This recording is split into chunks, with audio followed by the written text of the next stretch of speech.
sir.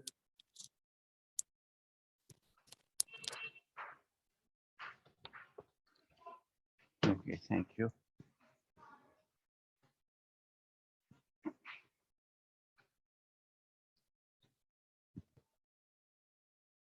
हमें discuss करना था एक्सियम्स ऑफ इंटरपर्सनल कम्युनिकेशन। मैंने घर से आप लोगों को रीड आउट करने के लिए दिया था एंड आई बिलीव आप लोगों ने रीड आउट कर लिया होगा।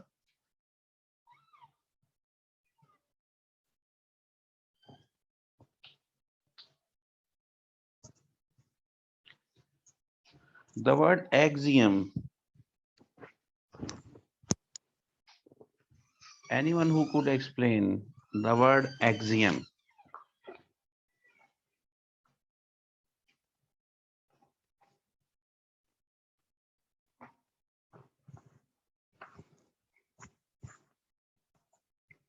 कोई बता सके?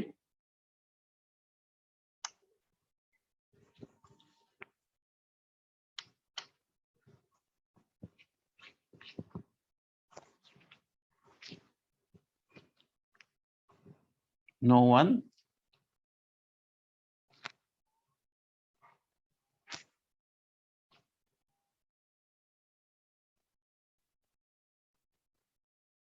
ओके। एक्सियम का मतलब ये होता है कि कोई ऐसी बात जिसे प्रूव करने की जरूरत ना हो, जो अंडरस्टूड हो, जिसे साबित करने की जरूरत ना हो, उसे एक्सियम कहा जाता है।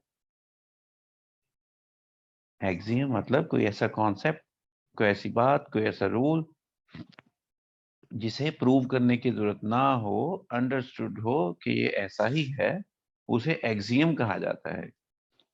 जैसे सूरज हमें हरारत देता है, ये अंडरस्टूड बात है, ऐसा ही है, इसको प्रूव करने की जरूरत नहीं है, सबको पता है। तो इस बात को एक एक्सियम कहा जा सकता है।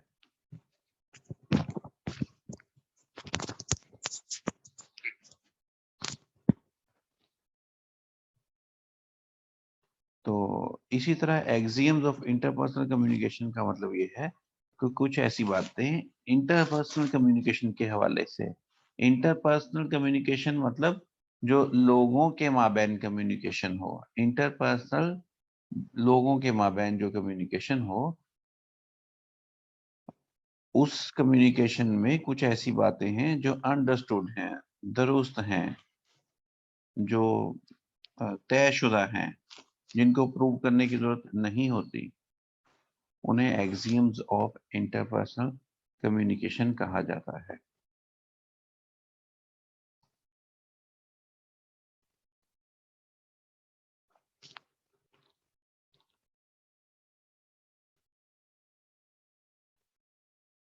आई बिलीव इसका कॉन्सेप्ट आपको क्लियर हो गया।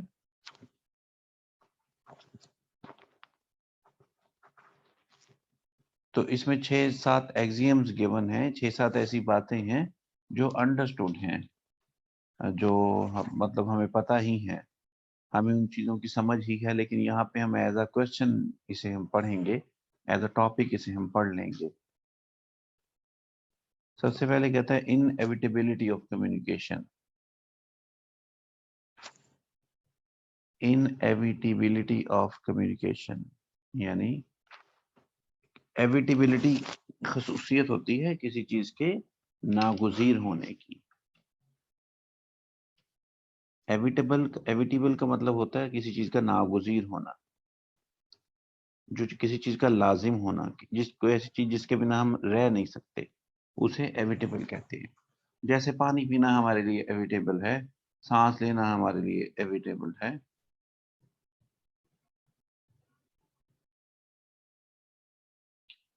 सॉरी, पानी पीना हमारे लिए इनएविटेबल है, सांस लेना हमारे लिए इनएविटेबल है। यानी कि कोई ऐसी चीज जिसके बिना हमारा गुजारा मुमकिन नहीं है, उसे इनएविटेबल कहते हैं। तो इनएविटेबिलिटी ऑफ कम्युनिकेशन मतलब कि कम्युनिकेशन के बिना हमारा, कम्युनिकेट के बिना हमारा गुजारा मुमकिन नहीं है, इसके बिना हम नहीं नहीं रह सकते। मिसाल के तौर पे आप अपने ऑफिस में मौजूद हों तो आप अपनी ऑफिशियल कम्युनिकेशन तो करेंगे, वो ऑब्जेक्टिव कम्युनिकेशन होगी, लाजिम होगी, करनी पड़ेगी काम के लिए। लेकिन अगर काम के हवाले से कोई कम्युनिकेशन नहीं भी है तो ज्यादा देर आप खामोश नहीं रह सकते, आप किसी न किसी कोलीग से कोई ना कोई बात कर रहे होंगे। आप क्लास इंस्टीट्यूट में, कॉलेज में मौजूद हैं, क्लास अटेंड की, उसके बाद दोस्तों के साथ गपशप करेंगे ही। ऐसा नहीं होगा कि आप फारिग बैठे रहें, खामोश बैठे रहें, सारे लोग खामोश बैठे रहें, एक दूसरे से गपशप नहीं करें। हत्ता कि आप किसी ऐसी सिचुएशन में मौजूद हों, जैसे आप कहीं ट्रेवल कर रहे हों, किसी पब्लिक प्लेस पे मौजूद हों, पार्क में मौजूद हों, तो वहां पे लोग, आप ऐसे लोग भी मौजूद होंगे जिन्हें आप जानते बूझते नहीं हैं, जिनसे आपका इंटरेक्शन नहीं है, तो हम उनसे भी गपशप कर रहे होते हैं। लोग ट्रैवल करते हैं, 3 4 5 आवर्स का ट्रैवलिंग भी करते हैं, तो सीट बाई सीट साथ साथ अनजान लोग बैठे होते हैं, अननोन होते हैं एक दूसरे से, लेकिन 5 10 15 20 मिनट बाद, कोई आधे घंटे बाद एक दूसरे से गपशप शुरू कर देते हैं, इसलिए कि हम कम्युनिकेशन किए बिना रह नहीं सकते, ये इनएविटेबल है।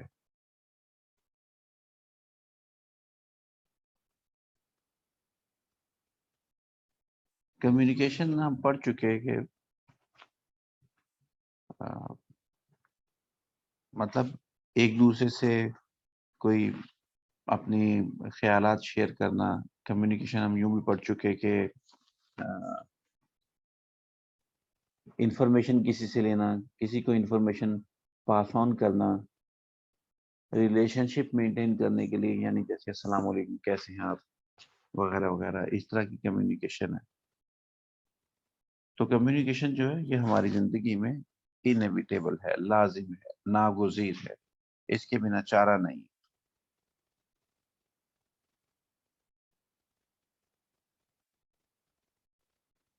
इसमें कॉन्सेप्ट में किसी को क्वेश्चन है तो पूछ लीजिए, फिर आगे चलेंगे।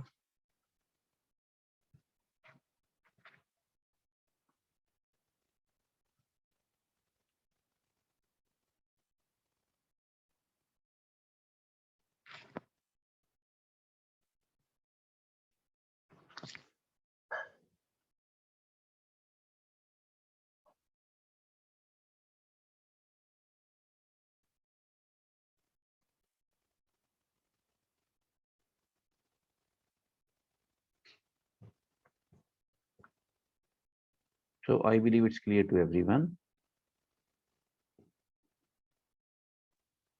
फिर इसके बाद हमारा जो नेक्स्ट कॉन्सेप्ट है,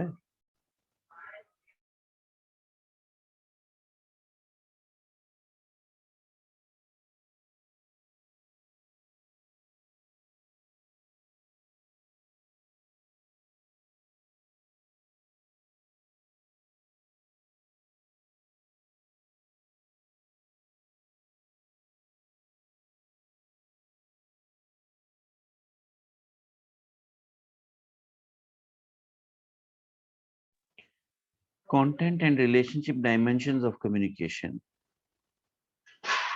यानी जो हम कम्युनिकेशन करते हैं, इसकी दो डायमेंशन होती हैं। डायमेंशन से हम लोग आगाह होंगे, डायमेंशन के वर्ड से। डायमेंशन मतलब पहलू होता है, यानी कम्युनिकेशन के दो पहलू होते हैं, एक कंटेंट कम्युनिकेशन का और एक रिलेशनशिप। कंटेंट मतलब कम्युनिकेशन के जो अज्जा होते हैं, जो अल्फाज होते हैं कम्युनिकेशन के, जो कम्युनिकेशन में हमने टेक्स्ट लिख दिया या अल्फाज बोल दिए, वो कंटेंट है। और एक रिलेशनशिप की डायमेंशन भी है। कम्युनिकेशन की दो डायमेंशन होती हैं, एक कम्युनिकेशन में जो हमने अल्फाज बोल दिए वो,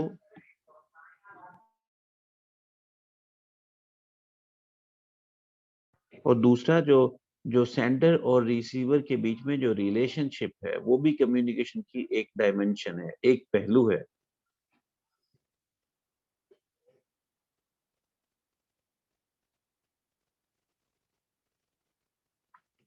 content and relationship dimension of communication का मतलब कि कम्युनिकेशन के दो पहलू हैं।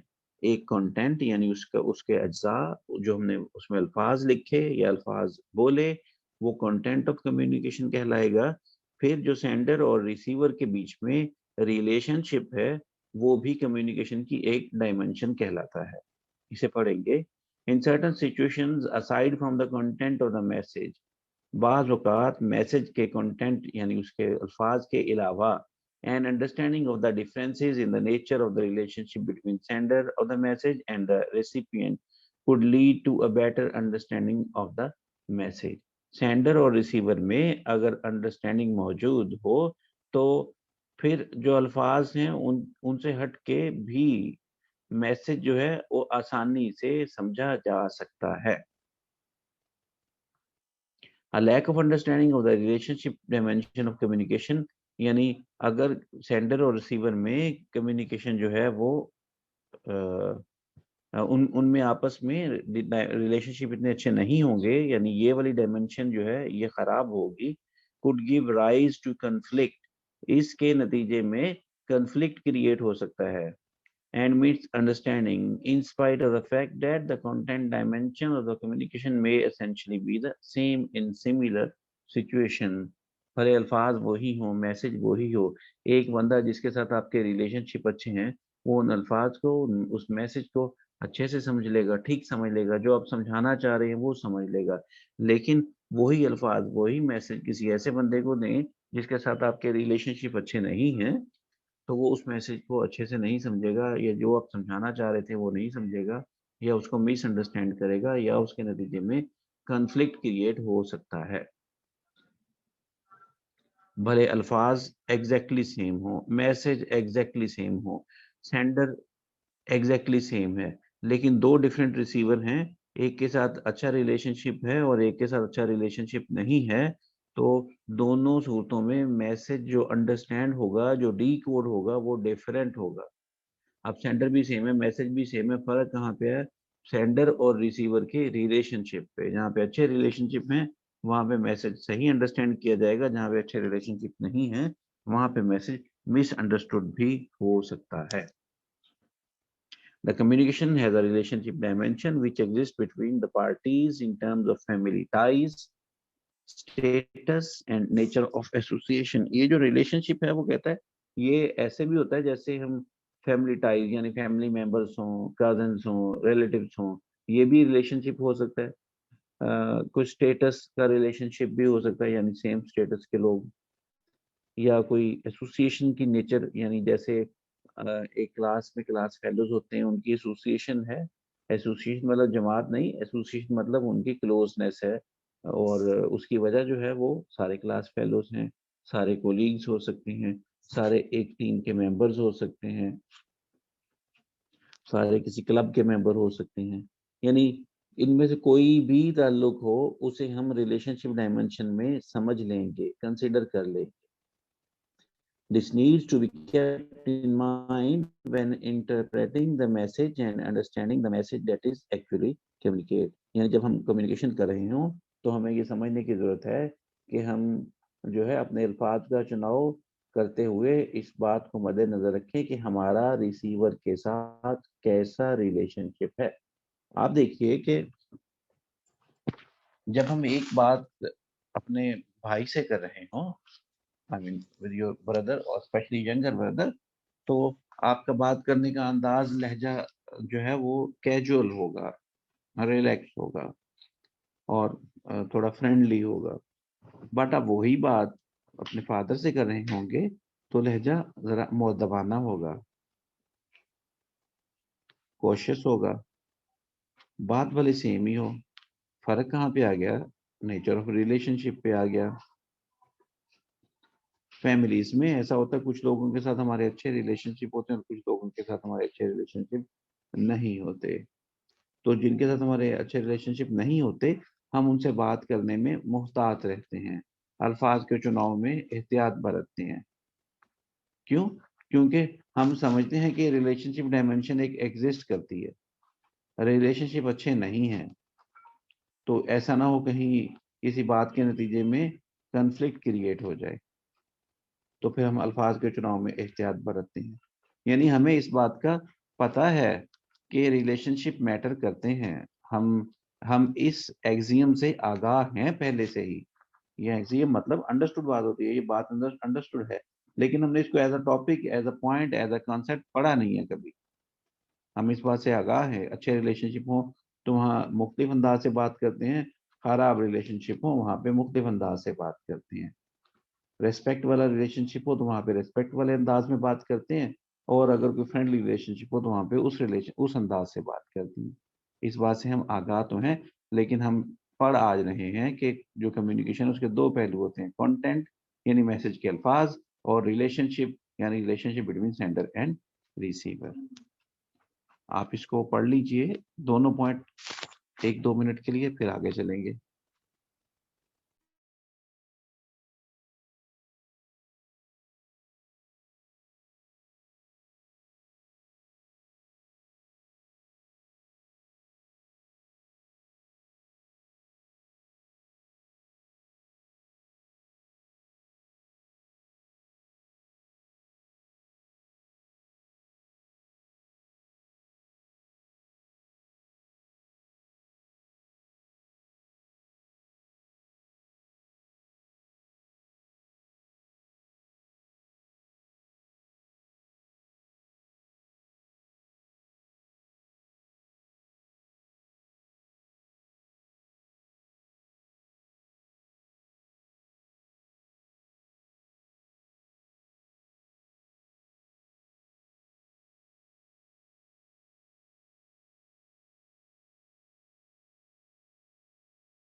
जी students, any question, confusion?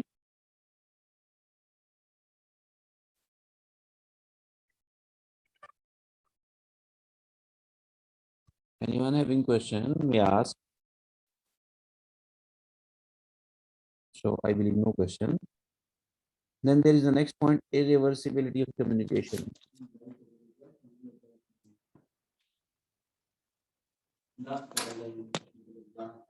Zishan, do you have any question? Zishan, can you please turn on your mic? Thank you. Irreversibility of communication is the next concept. Irreversibility, reversible का opposite है। Reversible मतलब कोई चीज reverse हो सकती है, किसी चीज के रिवर्स होने की टेंडेंसी को, किसी चीज के वापस होने की सलाहियत को रिवर्सिबिलिटी कहते हैं। सर आपकी आवाज ब्रेक हो रही है, वॉइस ब्रेक हो रही है आपकी। जी, क्या बाकी लोगों को आवाज क्लियर है? यस सर, क्लियर है आवाज।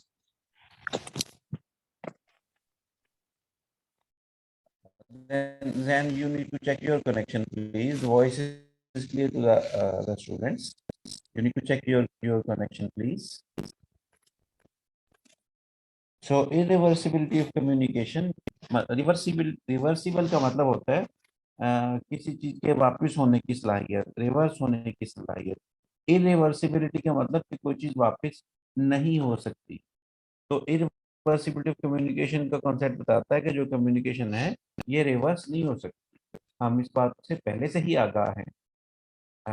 जैसे हमने कभी जिंदगी में सुन रखा होगा कि पहले तोलो फिर बोलो, यानी आप बोलने से पहले अपने अल्फाज का ठीक चुनाव कीजिए। क्यों? क्योंकि जो अल्फाज हमने एक बार अदा कर दिए वो वापस नहीं होंगे। हमने इस तरह का मुहावरा भी सुन रखा होगा कि कमान से निकला हुआ तीर और जबान से निकला हुआ लफ्ज वापस नहीं होते हैं। इसका भी मतलब यही है कि कम्युनिकेशन जो ऐसे है ही है सर। irreversible है। इसका मतलब भी यही है कि कम्युनिकेशन इरिवर्सिबल है। तो ये हम ऑलरेडी हम जिंदगी में इससे आगाह हैं और इसको फॉलो भी करते हैं किसी हद तक, लेकिन एज अ कॉन्सेप्ट यहाँ पढ़ेंगे। Irreversibility of interpersonal communication means that what has once been said or communicated cannot be retrieved, withdrawn or called back। यानी ये कॉन्सेप्ट हमें बताता है कि जो बात एक बार कह दी गई, एक बार कम्युनिकेट कर दी गई, उसे वापस नहीं बुलाया जा सकता, उससे विड्रॉ नहीं किया जा सकता, उससे जान नहीं छुड़वाई जा सकती। हाँ, अगर हमने कोई बात ऐसी कह दी जो हमने ऐसे अल्फाज अदा कर दिए जो किसी को बुरे लगते हैं। सर इसीलिए कहते हैं ना कि मतलब जो चीज बोलनी हो बोलने से पहले सोचा जाए, क्योंकि फिर जो अल्फाज होते हैं वो मुंह से निकल जाने के बाद वापस नहीं बंदा ले सकता हूँ। हाँ एग्जैक्टली, कि वापस नहीं देते, कहते हैं ना पहले तोलो फिर बोलो। तो अब ऐसा होता है कि हमने कोई ऐसे अल्फाज अदा कर दिए, कोई ऐसी बात कह दी किसी को जो जो उसको नागवार गुजरी, हमें समझ आ गई नागवार गुजरी। अब हम वो अल्फाज वापस नहीं ले सकते, उन्हें अनडू नहीं कर सकते। हम मैक्सिमम क्या कर सकते हैं, यार मैं तो मजाक में कह रहा था, मैं तो मजाक की बात कर रहा था, अच्छा चलो सॉरी यार, इस तरह के अल्फाज इस बात में हम बोल देते हैं। उससे वो अल्फाज जो पहले कहे गए वापस भी नहीं होते, उसका पूरा असर भी ज़ाहिर नहीं होता। हाँ, किसी हद तक असर कम हो सकता है। However, the adverse impact of the message, जो हमने अल्फाज बोल दिए, गलत बोल दिए या हमने सही बोले, दूसरे को गलत समझ आ गए, उनका एडवर्स इम्पैक्ट, बुरा असर जो है वो कैन सब्सिक्वेंटली बी मिटिगेटेड, उसे बाद में मिटिगेट किया जा सकता है, ख़त्म किया जा सकता है या कम किया जा सकता है by sending a qualified message, कोई क्वालिफाइड मैसेज भेजने से, जैसे मैं तो मजाक कर रहा था, और एन अपॉलॉजी, या माफ करने से, सॉरी यार मैं तो वैसे बात की थी। तो पहले वाली बात के असर को जाहिर करने की कोशिश की जा सकती है। For example, adding only joking after having criticize someone, कि किसी पर तनकीद करें और उस बाद में कहने की मैं मजाक कर रहा था। The irreversibility of communication impose an obligation, ये कॉन्सेप्ट एक ऑब्लिगेशन, एक जिम्मेदारी इम्पोज करता है। किस पे? ऑन द सेंडर, सेंडर पे। क्या जिम्मेदारी? Of the message to exercise care, कि वो एहतियात बरते, एंड एब्सटेन, और रुका रहे, फ्रॉम स्टेटिंग, कहने से, समथिंग, कोई ऐसी बात, विच में लेटर, जो बाद में, कॉज, वजह बन सकती हो, एम्बेरसमेंट, शर्मिंदगी का, और रिग्रेट, या पछतावे का। तो इरिवर्सिबिलिटी ऑफ कम्युनिकेशन का कॉन्सेप्ट हमने पहले पढ़ा तो नहीं था, हम इस कॉन्सेप्ट से आगाह थे, इसलिए हम इसको एक्सियम कहते हैं, लेकिन अब हमने यहाँ पढ़ लिया। ये कॉन्सेप्ट हमें कहता है कि सेंडर पे जिम्मेदारी आयद होती है। क्या जिम्मेदारी? कि वो कैसी बात ना कहे, ऐसा ऐसा अल्फाज का इस्तेमाल ना करे जिस पे बाद में शर्मिंदगी या पछतावा हो।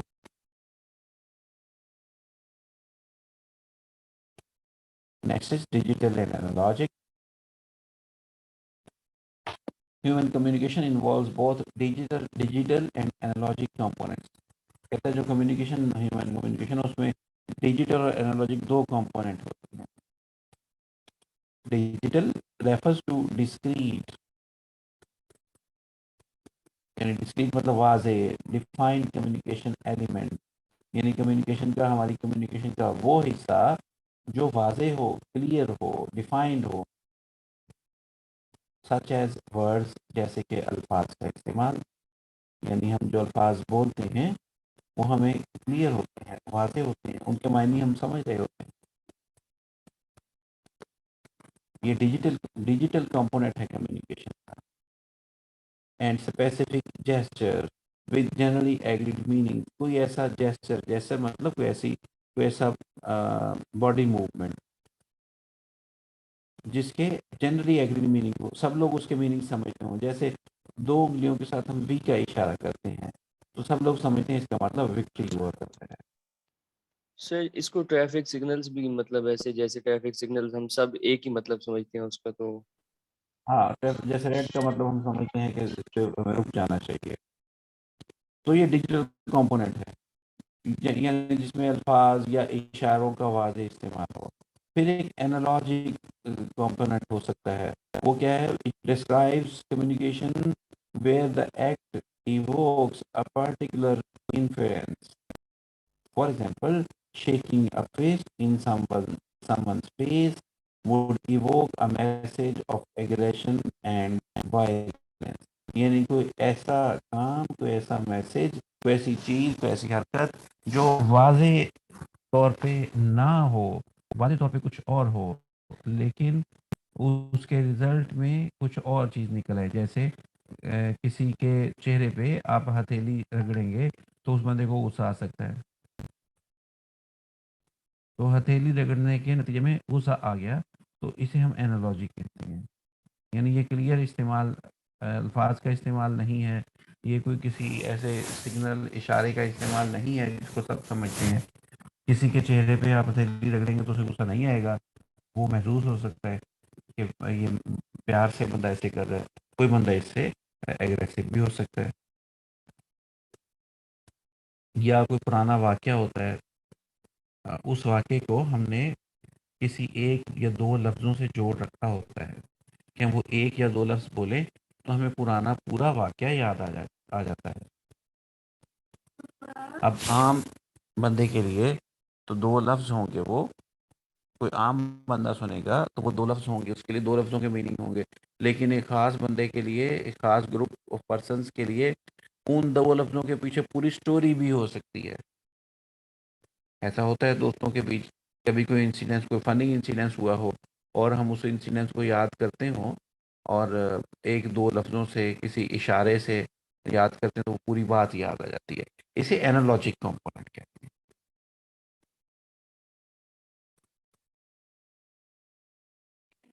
नेक्स्ट है defining relationship by punctuation. This axiom describes how each person perceives, ये एग्जीम हमें क्या बताता है कि हर बंदा कैसे परसीव करता है। परसीव करना का मतलब होता है कैसे तखय्युल करता है, ख्याल करता है, सोचता है, देखता है, समझता है। तो इसके लिए उसने एक और लफ्ज़ बोला पंक्चुएट का। कैसे पंक्चुएट करता है? पंक्चुएट का मतलब कि कैसे उसको देखता है, समझता है, किसी चीज़ को ख्याल करता है।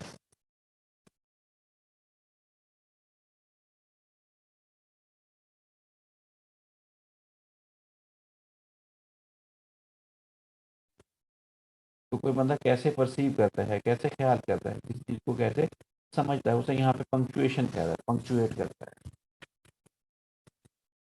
कम्युनिकेशन सीक्वेंस, कम्युनिकेशन के सीक्वेंस को, कोई बंदा कम्युनिकेशन के सीक्वेंस को कैसे ख्याल करता है, तखय्युल करता है, सोचता है, समझता है।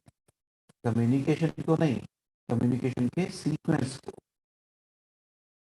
This axiom describes how each person perceives a communication sequence, communication के sequence को, communication की तरतीब को।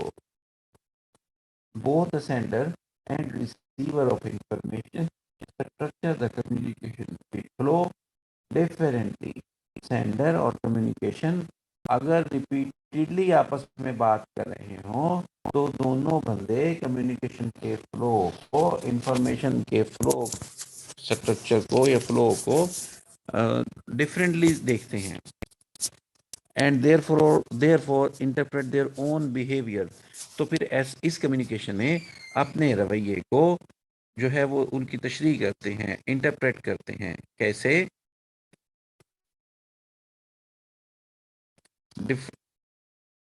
As merely a reaction in others behaviour, सिर्फ दूसरे के रवैये का रिएक्शन।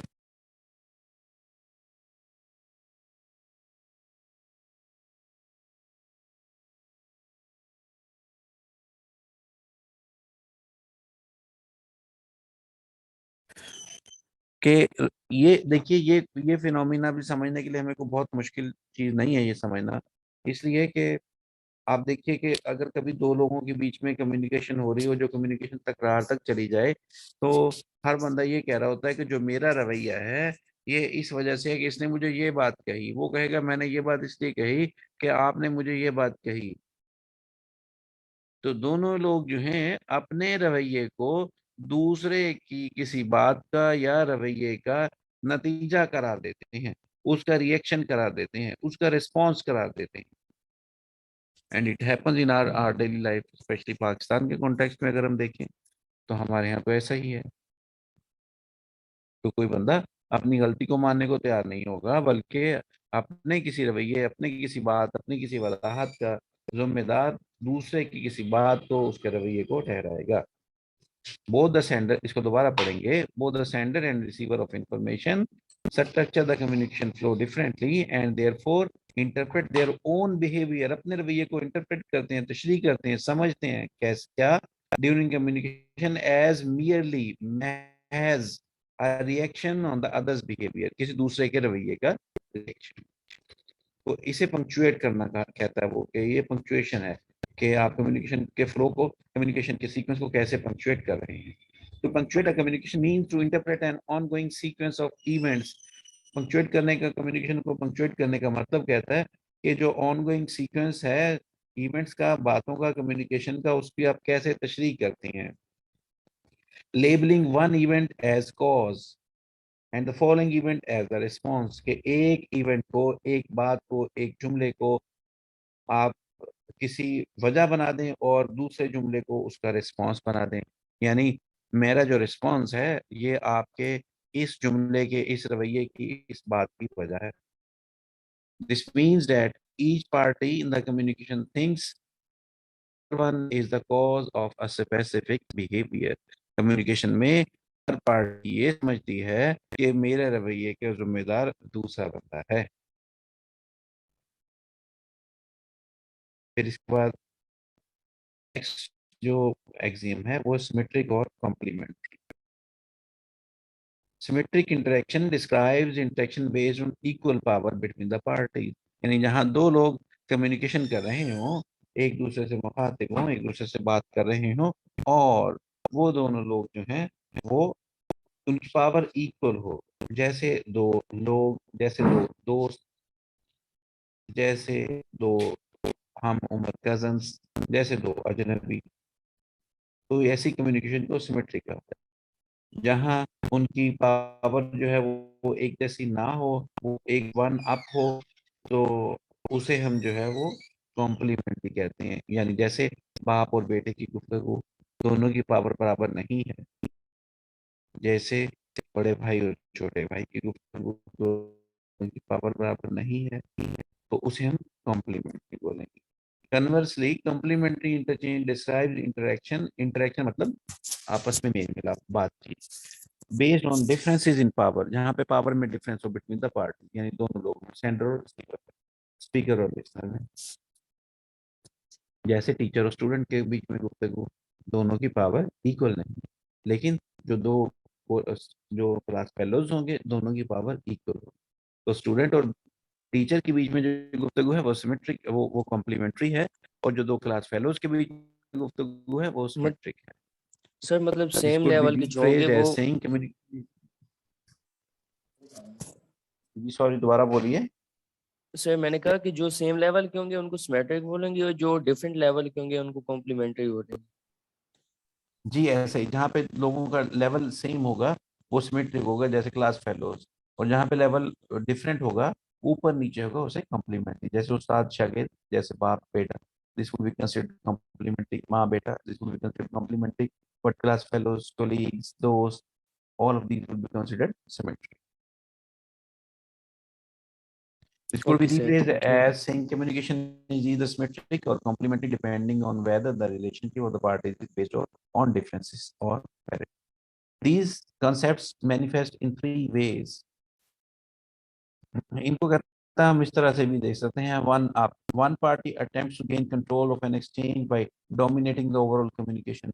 अगर एक पार्टी कम्युनिकेशन को पूरी को डोमिनेट करने की कोशिश करे, one party attempts to yield control of an interaction or submit to another party during communication, एक पार्टी अपन इस कम्युनिकेशन को के कंट्रोल का इख्तियार खुद ब खुद सरेंडर कर दे, दूसरे को दे दे। जैसे हम अपने फादर से गुफ्तगू कर रहे हो, तो हम कम्युनिकेशन का इख्तियार अपने फादर को दे रहे होते हैं, यानी हम जैसे वो कह रहे होते हैं हम वैसे ही उस अंदाज में ही वही बात कर रहे होते हैं। जो बात, जो एजेंडा वो डिस्कस कर रहे होते हैं, हम उसी एजेंडा को फॉलो कर रहे होते हैं। तो इसे वन डाउन कहते हैं। One across communication is a transient state where the communication aims to neutralise the situation, जैसे सिमेट्रिक होती है। इस पूरे कॉन्सेप्ट को आप लोग पढ़ लीजिए 5-7 मिनट में। It's a bit boring and sir एक दफा वन अप और वन अक्रॉस को तो सर डिफाइन आप कर दें। हाँ, पढ़ पढ़ लीजिए आप लोग एक बार इसको पूरे टॉपिक को, फिर इसमें जो भी क्वेश्चन होगा तो फिर हम डिस्कस करेंगे। ठीक है sir, thank So you. we have 5 to 7 minutes, please.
जी students, any question?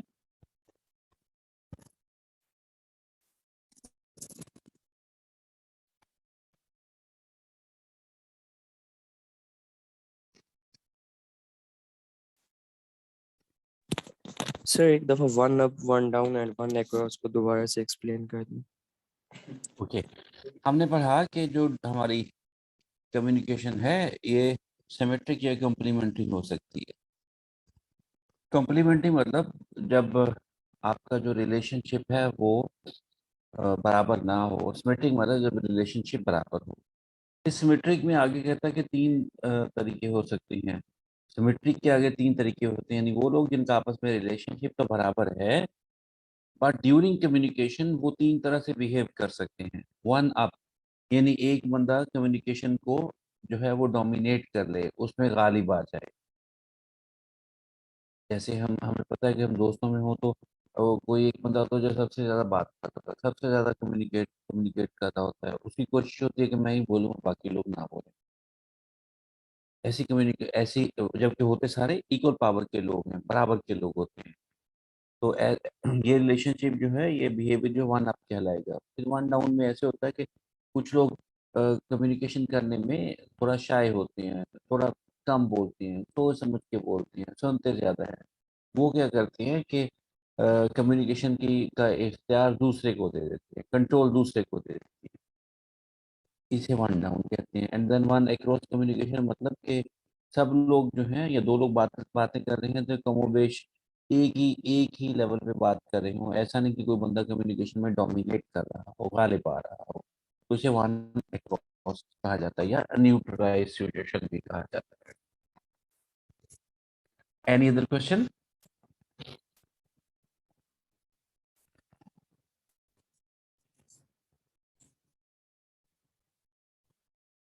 So I believe no question. Chapter 1 is over. We will start our next chapter. ये जो एग्जीम्स का क्वेश्चन है ये कुछ 6 से 8 नंबर का क्वेश्चन आ सकता है पेपर में। तो हर लाइन के अगेंस्ट 2 से 3 अल्फाज लिखेंगे और अपने अल्फाज में ही इसे बयान कर देंगे।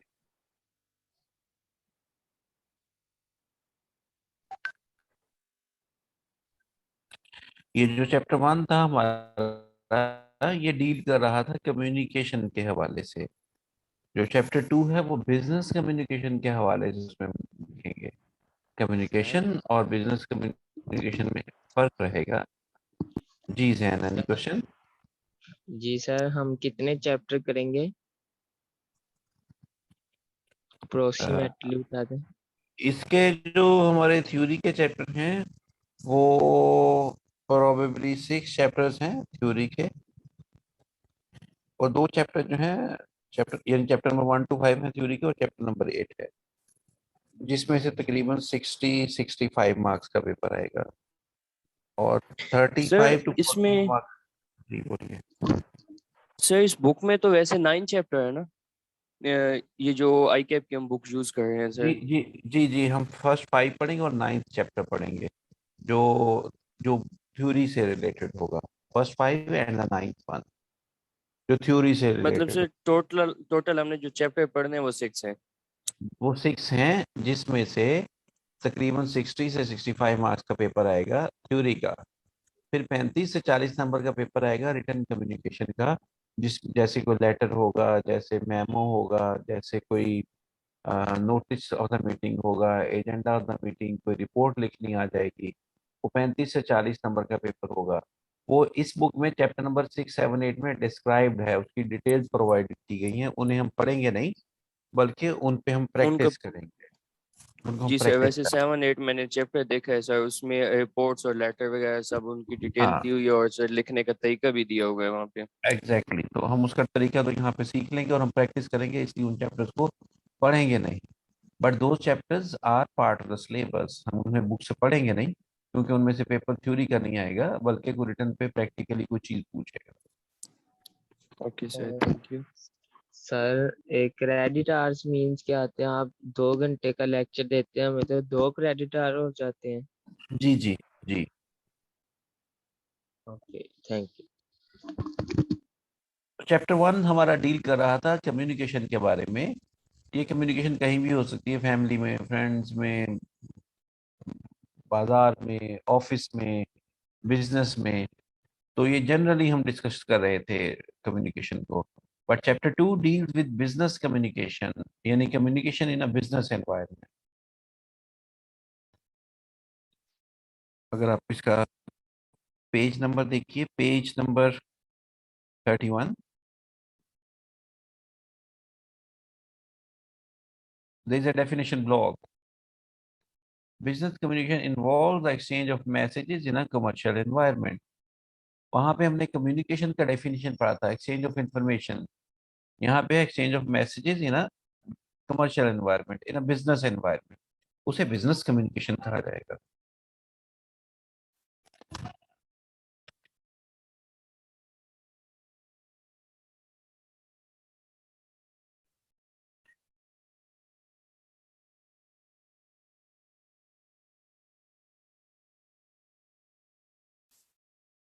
फिर इसके बाद आई बिलीव ये तो क्लियर होगा सबको। फिर इसके बाद एक डेफिनेशन है पेज 31 के एंड में, ऑर्गेनाइजेशन।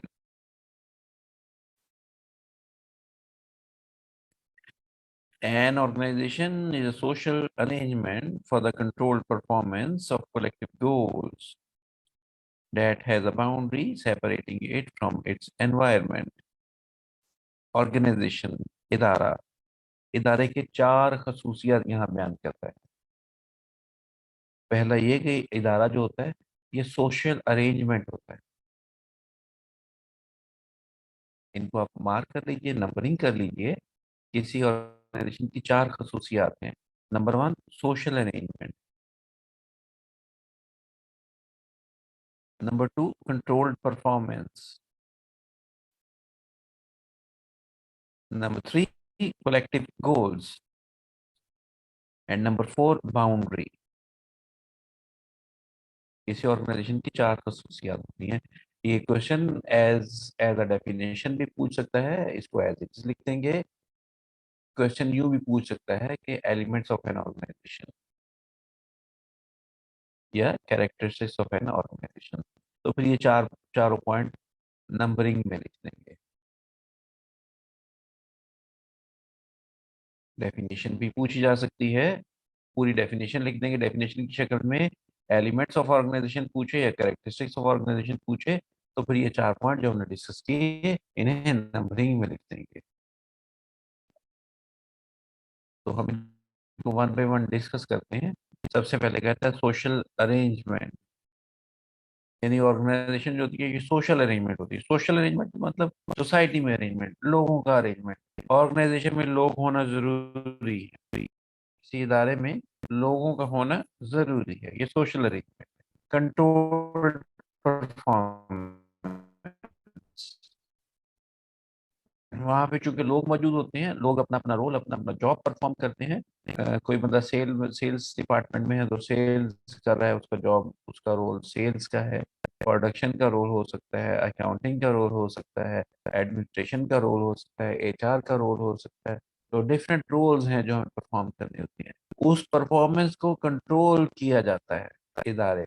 ऐसा नहीं कि जो जितना रोल चाहे अदा कर दे, जैसे चाहे अदा कर दे, नहीं, बल्कि जैसे चाहे अदा नहीं करेगा, जैसे इदारा चाहे वैसे अदा करेगा। जैसे एम्प्लॉय खुद चाहे ऐसा नहीं होगा, और जितना इदारा चाहे रोल अदा करना उतना ही अदा करेगा।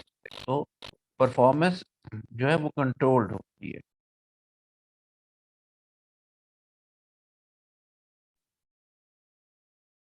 फिर कलेक्टिव गोल्स होते हैं, यानी हर इदारे के जितने एम्प्लॉयज हैं सबका गोल ये होता है कि हमारे इदारे का की प्रॉफिटेबिलिटी इंक्रीज हो, हमारे इदारे का प्रॉफिट मैक्सिमम हो, ज्यादा से ज्यादा।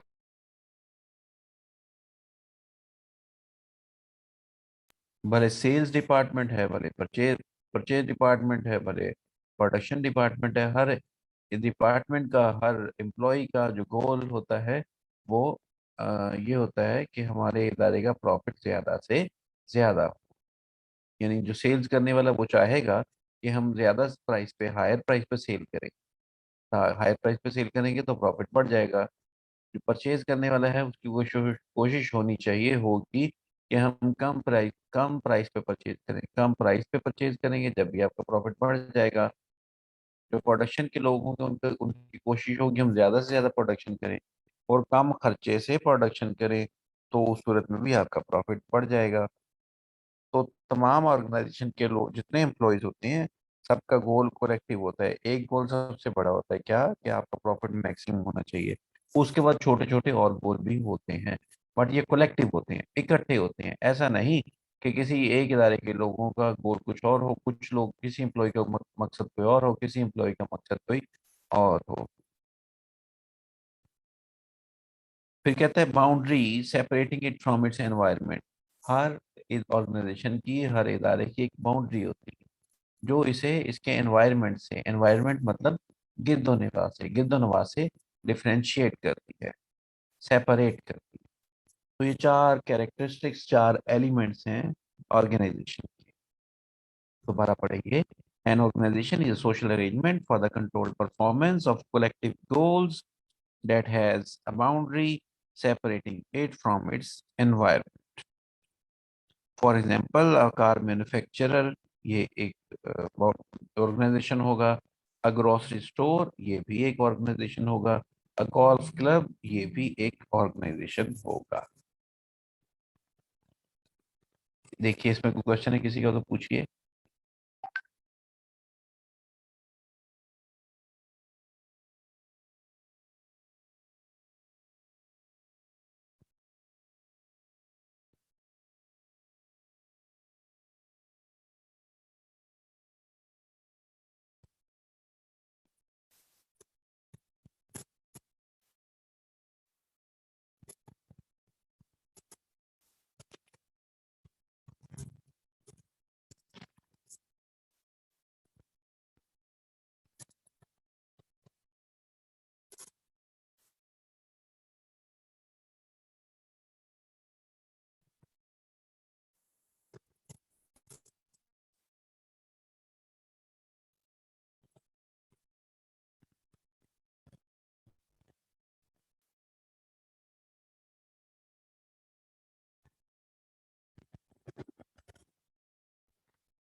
जी, I believe it's clear to everyone.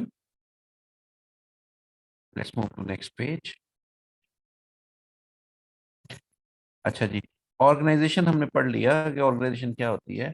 अब डिफरेंट ऑर्गेनाइजेशन हैं, जैसे उसने बताया कार मैन्युफैक्चरर एक ऑर्गेनाइजेशन है, ग्रोसरी स्टोर दूसरा ऑर्गेनाइजेशन है, मैकडोनल्ड एक ऑर्गेनाइजेशन होगा, कोई आइस बार एक अलग ऑर्गेनाइजेशन होगा, रेलवे का डिपार्टमेंट एक अलग ऑर्गेनाइजेशन होगा, एक जो पौधों की नर्सरी है ये एक अलग ऑर्गेनाइजेशन होगा।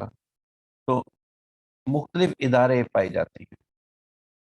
ये इदारे एक दूसरे से मुख्तलिफ हुआ करते हैं। ये इदारे किन बातों पे एक दूसरे से मुख्तलिफ होते हैं, क्योंकि बता सकते हैं।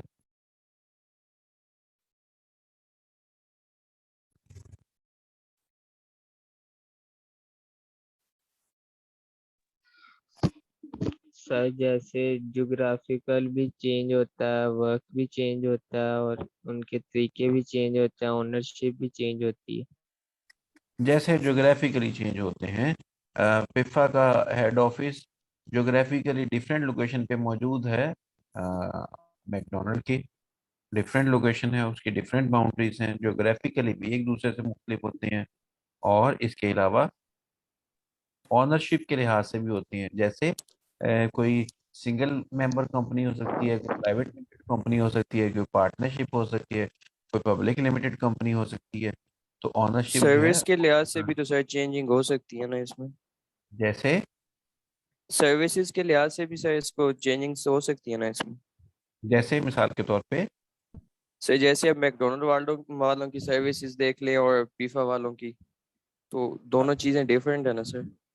बिजनेस, इसको हम बिजनेस नेचर कहते हैं, कि बिजनेस नेचर डिफरेंट हो सकती है। पिफा जो है एजुकेशनल इंस्टीट्यूट है, और मैकडोनल्ड जो है वो फूड प्रोवाइडिंग कंपनी है, फास्ट फूड कंपनी है। तो नेचर ऑफ बिजनेस भी डिफरेंट हो सकती है। नेचर ऑफ बिजनेस मैन्युफैक्चरिंग भी हो सकती है, और ट्रेडिंग भी हो सकती है। यानी यानी मैन्युफैक्चरिंग मतलब किसी चीज़ को मैन्युफैक्चर करना, और ट्रेडिंग मतलब तजारत करना, बनी बनाई चीज़ खरीद के आगे बेचना। तो इस लिहाज से भी इदारे मुख्तलिफ हो सकते हैं। कोई कमर्शियल ऑर्गेनाइजेशन ट्रेडिंग ऑर्गेनाइजेशन भी हो सकती है, और सर्विस ऑर्गेनाइजेशन भी हो सकती है। जैसे पिफा एक सर्विस ऑर्गेनाइजेशन, सर्विसेज प्रोवाइड करते हैं। और इसके अलावा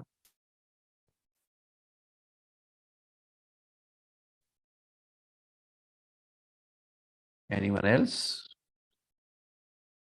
ऑर्गेनाइजेशंस एक दूसरे से मुख्तलिफ होती हैं।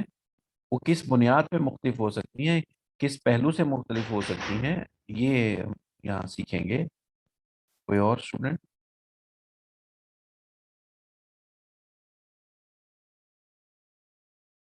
चलिए चलिए बुक से पढ़ते हैं। Let's move to page number 32। The characteristics that differentiate organisations include, organisations एक दूसरे से मुख्तलिफ होती हैं किन बातों की बुनियाद पे? ऑनरशिप, पब्लिक कंपनी है या प्राइवेट है, इस लिहाज से मुख्तलिफ हो सकती है।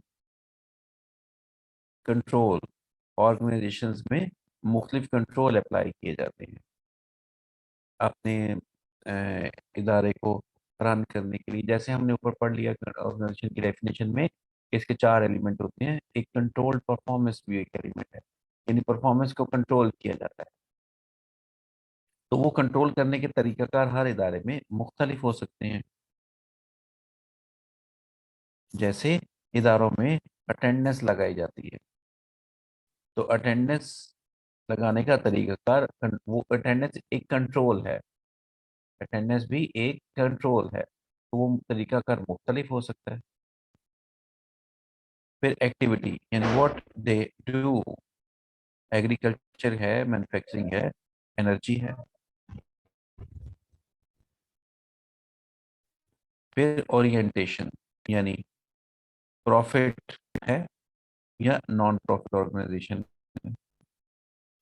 जैसे जितने भी कारोबारी इदारे हैं ये प्रॉफिट के लिए काम करते हैं। हमने कहा इनका जो कलेक्टिव गोल होता है वो प्रॉफिट ही मैक्सिमाइज करना होता है। लेकिन कुछ इदारे जो हैं वो नॉन प्रॉफिट ऑर्गेनाइजेशन भी होती हैं। जैसे वेलफेयर इंस्टीट्यूट्स होते हैं, जैसे ईदी फाउंडेशन है, ये एक इदारा है बट नॉन प्रॉफिट। चैरिटी के इदारे होते हैं, रेड क्रिसेंट है, नॉन प्रॉफिट ऑर्गेनाइजेशन है। फिर इसके बाद साइज के हिसाब से इदारे एक दूसरे से मुख्तलिफ हो सकते हैं। कुछ का साइज बड़ा होता है, कुछ का साइज कम होता है। फिर जोग्राफिकल लोकेशन के हिसाब से मुख्तलिफ होंगे। लीगल स्टेटस, यानी इनकॉर्पोरेटेड है, यानी Pakistan securities and exchange commission में लिस्टेड है, आपने अपने आप को रजिस्टर करवा रखा है या नहीं रजिस्टर करवाया, उसे इनकॉर्पोरेटेड कहते हैं। पार्टनरशिप है, सोल ट्रेडर है, ये लीगल स्टेटस इसका इस हिसाब से भी डिफरेंट हो सकते हैं इदारे। फिर सोर्स ऑफ फाइनेंस, यानी किसी इदारे में सरमाया इदारे के मालिक ने खुद ही लगा रखा, किसी इदारे में कुछ उसने खुद लगा रखा और कुछ उसने बैंक से ले रखा, तो इसे सोर्स ऑफ फाइनेंस कहते हैं। तो सोर्स ऑफ फाइनेंस भी डिफरेंट हो सकता है। देन टेक्नोलॉजी, हर इदारे में टेक्नोलॉजी का इस्तेमाल किया जाता है, और मुख्तलिफ इदारे टेक्नोलॉजी का मुख्तलिफ तरीके से और मुख्तलिफ टेक्नोलॉजी का इस्तेमाल करते हैं। तो ये 5 7 8 पॉइंट हैं जिनकी बिना पे इदारे एक दूसरे से डिस्टिंग्विश होते हैं, डिफरेंशिएट होते हैं। ये 4-5 नंबर का क्वेश्चन पूछा जा सकता है। Characteristics which differentiate organizations from each other।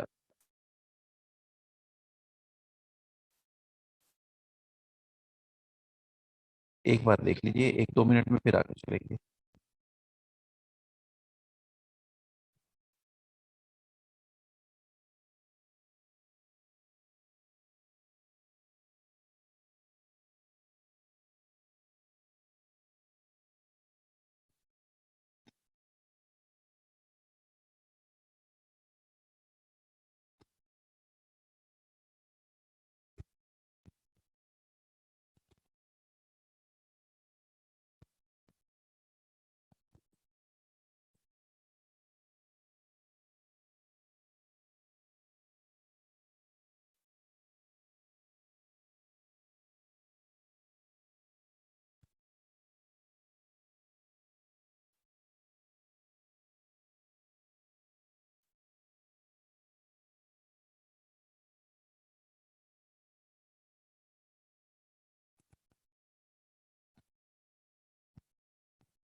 Ji, I believe clear to everyone. किसी को क्वेश्चन है तो पूछिए।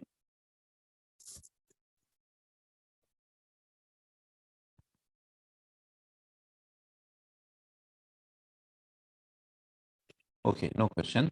Let's move to next topic. Why do organizations exist? Organisation क्यों एग्जिस्ट करती हैं, इदारे क्यों बनाए जाते हैं, या बेनिफिट्स ऑफ ऑर्गेनाइजेशंस, दोनों क्वेश्चन पूछे जा सकते हैं। Why do organizations exist या benefits of organizations, ये 3 नंबर का क्वेश्चन पूछा जा सकता है। 4 पॉइंट हैं, 4 पॉइंट लिखे जाएंगे। Why do organizations exist और benefits of organization।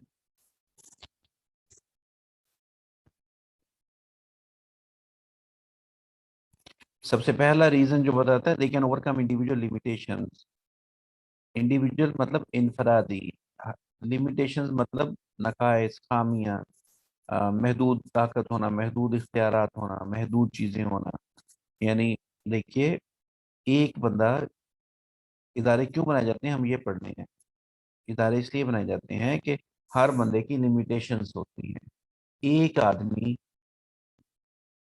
100 लोगों का काम तो नहीं कर सकता, ये लिमिटेशन है। फॉर एग्जाम्पल, आप मैकडोनल्ड पे जाएं तो वहां पे आपको 10 वेटर्स नजर आएंगे। किसी रेस्टोरेंट पे जाएं तो आपको 10 वेटर्स नजर आएंगे। वो 10 इसलिए होंगे कि एक एक वेटर तो सारे काम नहीं कर सकता, सब लोगों को सर्व नहीं कर सकेगा। तो वो उसकी लिमिटेशन है कि उसके 2 ही हाथ हैं, 2 ही टांगे हैं, और एक टाइम में वो दो हाथ एक ही टेबल को सर्व कर सकते हैं, ये उसकी इंडिविजुअल लिमिटेशन है। तो उस पे काबू पाने के लिए आपको 2 3 4 5 7 10 वेटर्स रखना पड़ेंगे। इसी तरह इसी इदारे में आईटी के लोग हो सकते हैं और फाइनेंस के लोग अलग हो सकते हैं, अकाउंट्स के लोग अलग हो सकते हैं, प्रोडक्शन के लोग अलग हो सकते हैं। इसलिए फिर जो प्रोडक्शन के लोग होंगे उन्हें प्रोडक्शन तो करना आता होगा, लेकिन आईटी के बारे में तो उन्हें आगाही नहीं होगी। वो कंप्यूटर्स पे विंडोज की इंस्टॉलेशन नहीं कर सकते होंगे, नेटवर्किंग की इंस्टॉलेशन नहीं कर सकते होंगे, वो अकाउंट्स को भी नहीं समझते होंगे, अकाउंटिंग एंट्रीज को भी नहीं समझते होंगे। तो ये उनकी लिमिटेशन है। अकाउंटिंग के लोग प्रोडक्शन को नहीं समझते होंगे, आईटी को नहीं समझते होंगे, ये उनकी लिमिटेशन है। तो मेरा ख्याल लिमिटेशन आप लोग समझ चुके कि हर बंदे की कुछ हुदूद हैं, उनसे ज़्यादा वो परफॉर्म नहीं कर सकते। उसकी वजह, हुदूद की वजह वो टाइम हो सकता है, इंसान के दो हाथ हो सकते हैं, उसकी वजह इंसान के पास स्किल्स ना होना हो सकता है। किसी के पास अकाउंट्स की स्किल्स है, किसी के पास फाइनेंस की स्किल है, किसी के पास आईटी की स्किल है, किसी के पास प्रोडक्शन की स्किल है। तो स्किल के लिहाज से भी लिमिटेशन हो सकती है। तो वो कहता है कि ऑर्गेनाइजेशन बनाने का मकसद एक जो है, वो जो हमारी लिमिटेशन हैं human as a human being, उन पे गालिब आना है। अगर ऐसा ना हो तो बिजनेस का, किसी बिजनेस का ऑनर क्यों एम्प्लॉयज हायर करे, क्यों उनको सैलरीज दे, क्यों पैसे दे, सारे काम खुद ही कर ले।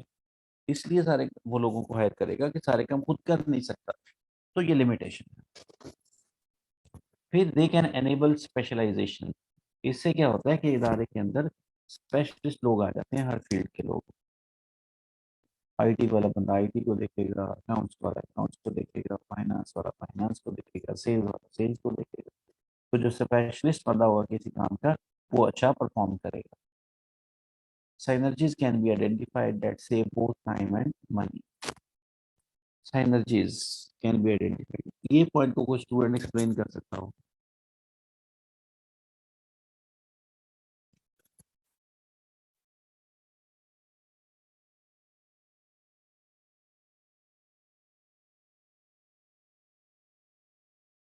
No one. कभी आपने मुहावरा सुना है, एक अकेला दो ग्यारह? हालांकि यस दो, सर। एक अकेला दो ग्यारह तो नहीं होने चाहिए, दो तो दो होते हैं। तो बताएगा इसका मतलब क्या होता है, एक अकेला दो ग्यारह?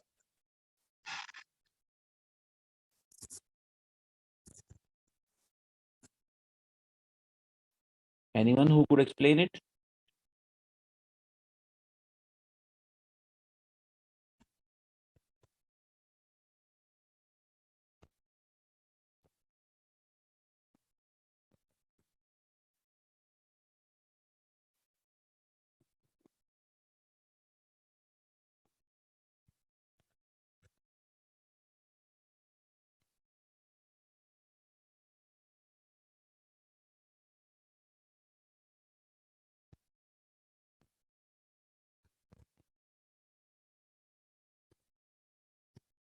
No, no one can explain. पढ़ तो रखा हमने सबने कि एक अकेला दो ग्यारह। इसका मतलब ये होता है कि अगर दो, अकेला एक बंदा हो और अकेला एक बंदा हो, तो उन्हें एक एक ही गिना जाएगा, दो ही गिना जा सकता है। लेकिन अगर दो इकट्ठे हों तो उनका इम्पैक्ट, उनका असर 11 की तरह हो सकता है।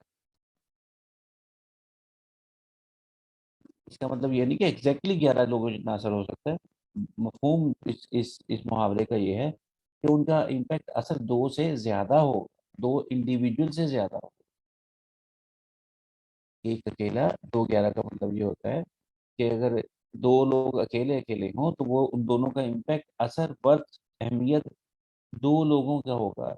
लेकिन अगर दो इकट्ठे हों तो इनका इम्पैक्ट, असर, हैसियत जो है वो दो से ज्यादा होगी, 11 भी हो सकती है, 10 भी हो सकती है।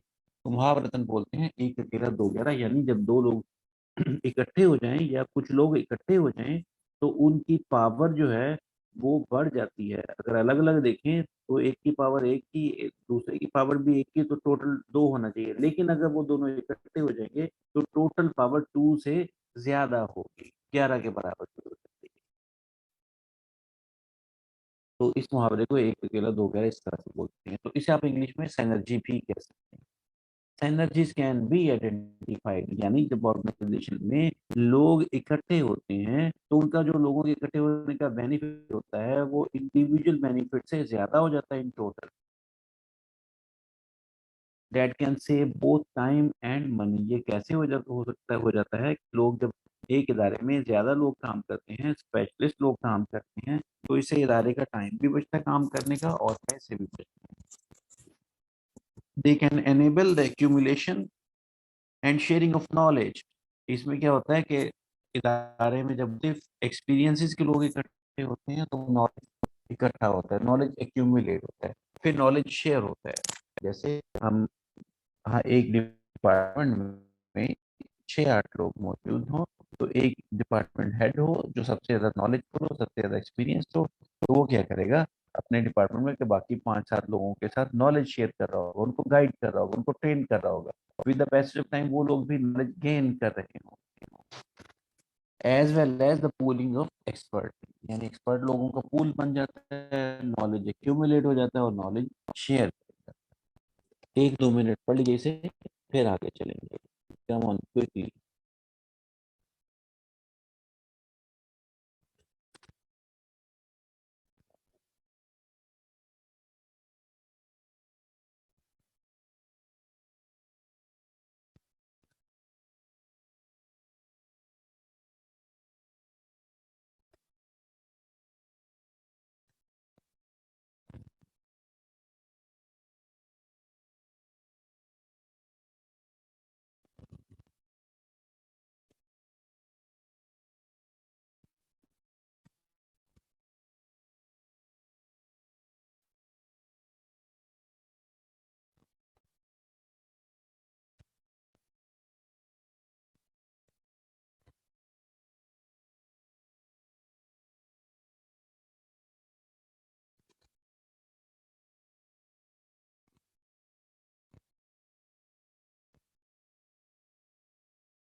जी, I will clear to everyone.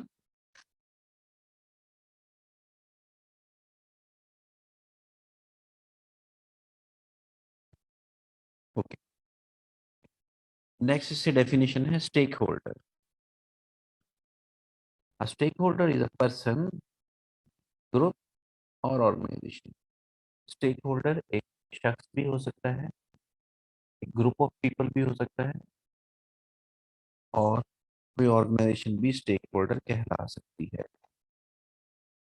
कोई एक बंदा भी स्टेक होल्डर कहला सकता है, 5-7 लोगों का ग्रुप भी स्टेक होल्डर कहला सकता है, कोई एक इदारा भी स्टेक होल्डर कहला सकता है। होता क्या है, that has a stake in the organization. जिसका किसी इदारे में, कोई ऐसा शख्स जिसका किसी इदारे में कोई स्टेक हो, कोई इंटरेस्ट हो, कोई मफाद वाबस्ता हो, तो वो उस इदारे का स्टेक होल्डर कहलाएगा। कोई शख्स, किसी शख्स का किसी इदारे में कोई मफाद वाबस्ता हो तो वो शख्स उस इदारे का स्टेक होल्डर कहलाएगा।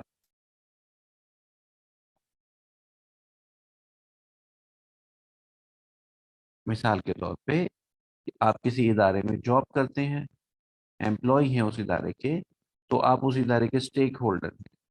क्यों? क्योंकि आपका, आपकी जो अर्निंग्स हैं वो वाबस्ता हैं उस इदारे से। आपकी रेपुटेशन भी वाबस्ता है उस इदारे से।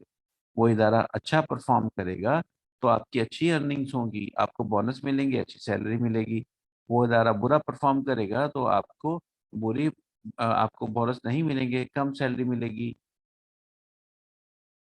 फिर आपकी आपकी रेपुटेशन जो है वो भी वाबस्ता होती है इदारे से एज एन एम्प्लॉय, कि अगर आप अच्छे इदारे में जॉब कर रहे होंगे तो आपकी रेपुटेशन एक अच्छे एम्प्लॉय की आपके एक्सपीरियंस पर अच्छा जाना जाएगा। लेकिन अगर आप किसी अननोन छोटे इदारे में जॉब कर रहे होंगे तो आपके एक्सपीरियंस को इतना लोग कंसिडर नहीं करेंगे। तो जो एम्प्लॉयज होते हैं वो किसी इदारे के स्टेक होल्डर होते हैं। इसी तरह किसी इदारे के शेयर होल्डर्स होते हैं, जिन लोगों ने शेयर खरीद रखे हैं, उनके मफाद भी वाबस्ता होते हैं उस इदारे से। वो इदारा अच्छा परफॉर्म करेगा तो उनको उन शेयर्स पे अच्छा मुनाफा मिलेगा, अच्छा डिविडेंड मिलेगा। और अगर वो इदारा अच्छा परफॉर्म नहीं करेगा तो उन्हें डिविडेंड अच्छा नहीं मिलेगा, या उनके शेयर्स की वैल्यू कम हो जाएगी, नुकसान में रहेंगे। तो जो शेयर होल्डर हैं वो भी किसी कारोबारी इदारे के स्टेक होल्डर होते हैं, इसलिए कि उनके शेयर्स, उनकी इन्वेस्टमेंट स्टेक पे होती है, दाव पे होती है। इसी तरह किसी इदारे के जो सप्लायर्स होते हैं, जो उन्हें चीज़ें सप्लाई करते हैं, वो भी उस इदारे के स्टेक होल्डर होते हैं कि उन्होंने चीज़ें सप्लाई कर रखी हैं। अगर वो इदारा परफॉर्म नहीं करेगा, बैठ जाएगा, ख़त्म हो जाएगा, तो फिर वो चीज़ें उसको नहीं बेच पाएंगे, उनकी सेल्स कम हो जाएंगी, या उन्होंने जो सेल्स उस इदारे को कर रखी, उस इदारे से जो पैसे उसके रिसीवेबल थे वो शायद ना मिल पाए।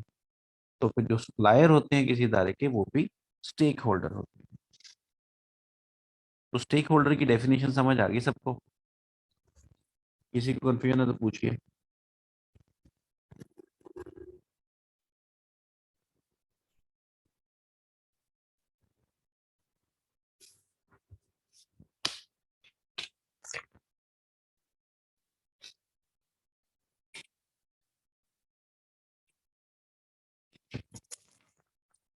तो I believe definition is clear to everyone. अब इसमें एक चीज है जिसको एक्सप्लेन करने की जरूरत है, कि वो कह रहे हैं कि स्टेक होल्डर एक शख्स भी हो सकता है, हमने शख्स को तो डिस्कस कर लिया, एक ग्रुप ऑफ पर्संस भी हो सकता है, यानी एक से ज्यादा लोग भी होते हैं, जैसे एम्प्लॉइज, सारे के सारे employees as a group of person जो है वो स्टेक होल्डर हो। और कोई ऑर्गेनाइजेशन भी किसी ऑर्गेनाइजेशन में स्टेक होल्डर हो सकती है, कोई ऑर्गेनाइजेशन भी किसी और ऑर्गेनाइजेशन में स्टेक होल्डर हो सकती है। सर ये तो ऐसे होगी ना कि जैसे एक ऑर्गेनाइजेशन ने किसी दूसरी ऑर्गेनाइजेशन के कोई शेयर्स खरीदे हो। एक्सीलेंट। किसी ऑर्गेनाइजेशन ने किसी ऑर्गेनाइजेशन के शेयर खरीदे हो तो वो ऑर्गेनाइजेशन उसमें शेयर स्टेक होल्डर होगी। किसी ऑर्गेनाइजेशन ने किसी ऑर्गेनाइजेशन को माल बेचा हो तो वो ऑर्गेनाइजेशन उस ऑर्गेनाइजेशन में स्टेक होल्डर होगी। तो स्टेक होल्डर तीन तरह से हो सकते हैं, इंडिविजुअल पर्सन भी, ग्रुप ऑफ पर्सन भी, और ऑर्गेनाइजेशन भी। और स्टेक होल्डर क्यों कहा जाएगा? अगर आपका किसी ऑर्गेनाइजेशन से कोई स्टेक वाबस्ता है, कोई मफाद वाबस्ता है, यानी वो ऑर्गेनाइजेशन अच्छा परफॉर्म करेगी तो आपको फायदा होगा, बुरा परफॉर्म करेगी तो नुकसान होगा। तो जिस जिस बंदे को, जिस जिस इदारे को किसी ऑर्गेनाइजेशन के अच्छा या बुरा परफॉर्म करने से असर होता हो, वो बंदा या इदारा उस ऑर्गेनाइजेशन का स्टेक होल्डर कहलाएगा। फिर इसके बाद इस पेज के एंड में कह रहा है कि एक टेबल गिवन है, stakeholder and what is at stake. कुछ स्टेक होल्डर उसने बताया यहाँ पे मिसाल के लिए, और उनका कौन सी चीज स्टेक पे है, कौन सी चीज दाव पे लगी हुई, कौन सा मफाद जो है वो दाव पे लगा हुआ है। सबसे पहले कहता है शेयर होल्डर्स, फंड्स इन्वेस्टेड। जो शेयर होल्डर होते हैं उन्होंने किसी इदारे में अपने फंड इन्वेस्ट किए होते हैं, शेयर खरीदे होते हैं, पैसे लगाए होते हैं, सरमाया लगाया होता है। तो अगर वो इदारे की परफॉर्मेंस खराब होगी तो उन्होंने जो फंड इन्वेस्ट कर रखे हैं वो दाव पे लग गए ना, उनके शेयर्स की मार्केट वैल्यू गिर जाएगी। तो पेपर में क्या कर सकता है, स्टेक होल्डर की डेफिनेशन पूछ सकता है जो हमने ऊपर पढ़ ली, और फिर ये स्टेक होल्डर्स की लिस्ट दे सकता है और पूछ सकता है कि इनकी क्या, कौन सी चीज स्टेक पे है, व्हाट इज एट स्टेक, कौन सी चीज दाव पे लगी हुई, हमें लिस्ट देके, या लिस्ट दिए बिना पूछ सकता है कि स्टेक होल्डर की डेफिनेशन क्या है, और give some examples of stakeholders and what what what is at stake for them, तो फिर आपको पूरा टेबल ये एज इट इज बनाना पड़ेगा। हम डिस्कस कर लेते हैं। शेयर होल्डर्स जो हैं उनके फंड स्टेक पे होते हैं। Directors, managers, employees and trade union, यानी किसी इदारे के जो मैनेजर्स हों, एम्प्लॉइज हों, उनका क्या स्टेक पे होता है उस इदारे के लिए? लिवलीहुड, यानी उनकी अर्निंग्स, उनकी सैलरी, उनकी कमाई स्टेक पे होती है। अगर इदारा परफॉर्म नहीं करेगा तो कमाई नहीं मिलेगी, बंद हो जाएगा तो जॉब चली जाएगी। अच्छा परफॉर्म करेगा तो बोनस मिलेगा, अच्छी सैलरी मिलेगी, बेनिफिट्स मिलेगी। उनका कैरियर एंड रेपुटेशन, ये हम पहले डिस्कस कर चुके हैं कि जिस इदारे में सर ये परफॉर्म जो कर रहे हैं। डायरेक्टर मैनेजर एम्प्लॉयज हैं सर, इन्होंने खुद भी तो हो सकता है कि शेयर्स वगैरह खरीदे हों, तो सर इसका। तो उस सूरत में वो दो उनका डबल डबल स्टेक आ गया ना उनका, एक एज एन एम्प्लॉय स्टेक आ गया और एक as a shareholder stake आ गया। एज अ शेयर होल्डर उनका क्या स्टेक है कि उन्होंने फंड्स इन्वेस्ट कर रखे, और एज एन एम्प्लॉय उनका क्या स्टेक है? उनकी अर्निंग, उनके कैरियर्स। कैसे? फिर कस्टमर्स, कस्टमर्स जो हैं किसी इदारे से कुछ चीज़ खरीदें तो उनकी उनकी भी कुछ चीज़ें स्टेक पे होती हैं, दाव पे होती हैं। फॉर एग्जांपल, मैंने एक एलसीडी खरीदी, एक एसी खरीदा किसी इदारे से, उस एसी की वारंटी है 5 साल की। आफ्टर सेल उसकी वारंटी है 5 साल की। तो 5 साल में अगर एसी खराब होगा तो मैं उसे फ्री में रिपेयर करवा सकता हूँ, उसका कंप्रेसर चेंज करवा सकता हूँ। लेकिन उस इदारे ने अच्छा परफॉर्म नहीं किया, साल बाद वो इदारा जो है वो बंद हो गया। तो फिर मैं अब मुझे ज़रूरत पड़ गई 2 साल बाद उसको रिपेयर करवाने की, उसकी सर्विस की, उसका पैसा चेंज करने की, तो मैं कहाँ से चेंज करवाऊँगा? नुकसान हो गया ना। तो कस्टमर जो है इदारे की परफॉर्मेंस से उनको भी नुकसान हो सकता है, वो भी इदारे में स्टेक होल्डर हुए। तो कौन सी चीज़ उनकी स्टेक पे होती है? Their custom continued supply of goods, यानी आप कस्टमर हैं, कहीं से चीज़ें खरीद के आगे बेच रहे हैं, किसी से चीज़ें खरीदते हैं एज अ ट्रेडर और आगे बेचते हैं। तो अगर आप तो खरीद जिससे आप खरीद रहे हैं वो इदारा ही बंद हो जाता है तो फिर आगे आप बेचेंगे कहाँ? तो आपकी continued supply of goods effect हो सकती है। Replacement parts and after sale service, ये आपको मिलनी बंद हो सकती है। इदारा बंद हो गया तो कहाँ से आप आफ्टर सेल सर्विस करवाएंगे?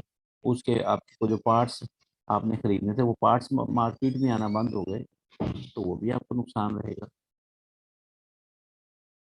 कस्टमर्स का भी जो है वो स्टेक होता है।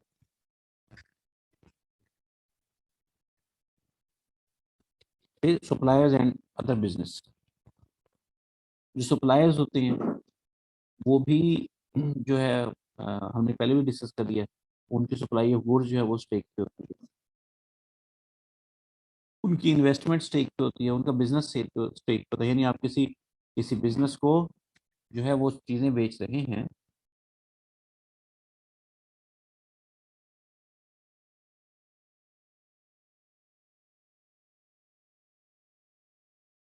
तो जो सप्लायर्स होते हैं उनका क्या स्टेक पे होता है कि उन्होंने चीज़ें बेच रखी किसी इदारे को, वो इदारा बंद हो गया तो उन्होंने जो रिसीवेबल उनके पैसे हैं वो नहीं मिलेंगे। एक दूसरा, उनकी सेल इफेक्ट हो जाएगी, फ्यूचर में उनको चीज़ें वो चीज़ें नहीं बेच सकेंगे, उनका कस्टमर लूज हो गया। तो सप्लायर जो हैं वो स्टेक होल्डर हुए। फिर लैंडर्स यानी उधार देने वाले, जैसे बैंक्स, तो बैंक्स ने उधार दिया, इदारा अगर खुदा न खास्ता बंद हो गया तो क्या होगा? जो बैंक इन्वेस्टमेंट कर रखी उधार देखा वो अमाउंट चली जाएगी, उस पे जो इंटरेस्ट मिलना था वो चला जाएगा। The capital and interest that needs to be repaid, ये स्टेक पे है, दाव पे है।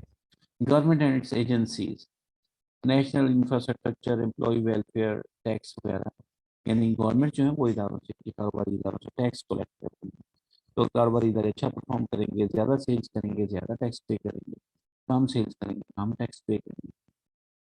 फिर local community and public at large,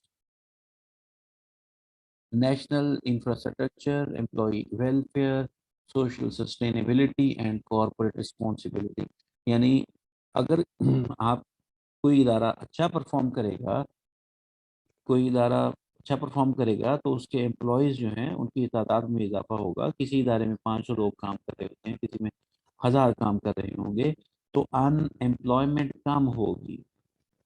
अगर ज़्यादा इदारे अच्छा परफॉर्म कर रहे होंगे तो अनएम्प्लॉयमेंट ज़्यादा कम हो जाएगी, ख़त्म हो जाएगी। फिर ज़्यादा अच्छा परफॉर्म करेंगे तो एम्प्लॉयज़ को बेनिफिट्स मिलेंगे, बोनसेस मिलेंगे, उनका जो लिविंग स्टैंडर्ड है वो बेहतर हो जाएगा। तो इसका मतलब अदारों की परफॉर्मेंस से लोगों के लिविंग स्टैंडर्ड्स का भी ताल्लुक है, एम्प्लॉयमेंट का भी ताल्लुक है। फिर हर इदारा जो है वो जब काम करता है, परफॉर्म करता है, गुड्स प्रोड्यूस करता है, वो मुल्क की जीडीपी में, ग्रॉस डोमेस्टिक प्रोडक्ट में जो है ग्रॉस डोमेस्टिक प्रोडक्शन में उसमें ऐड करता है, कंट्रीब्यूट करता है। तो ज़्यादा करेगा तो मुल्क की जीडीपी जो है वो बढ़ती जाएगी। तो यानी इदारों की परफॉर्मेंस से कंट्री एज अ होल भी उसमें स्टेक होल्डर होता है, लोग भी स्टेक होल्डर होते हैं, लोकल कम्युनिटी भी स्टेक होल्डर होती है। फिर नेचुरल एनवायरनमेंट, यानी जैसे मिलें होती हैं, इदारे होते हैं,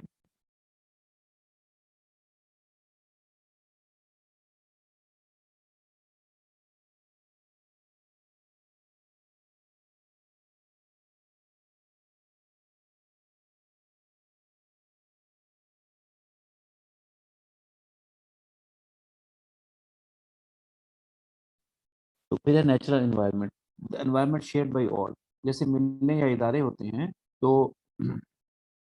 आपको पता ही है, प्रोडक्शन प्रोसेस कर रहे होते हैं, फैक्ट्री जो है वो धुआं छोड़ रही होती हैं।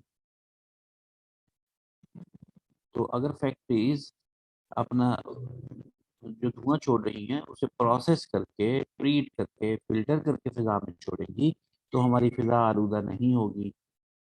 ओजोन की लहर जो है वो, लेयर जो है वो प्रोटेक्ट हो सकती है।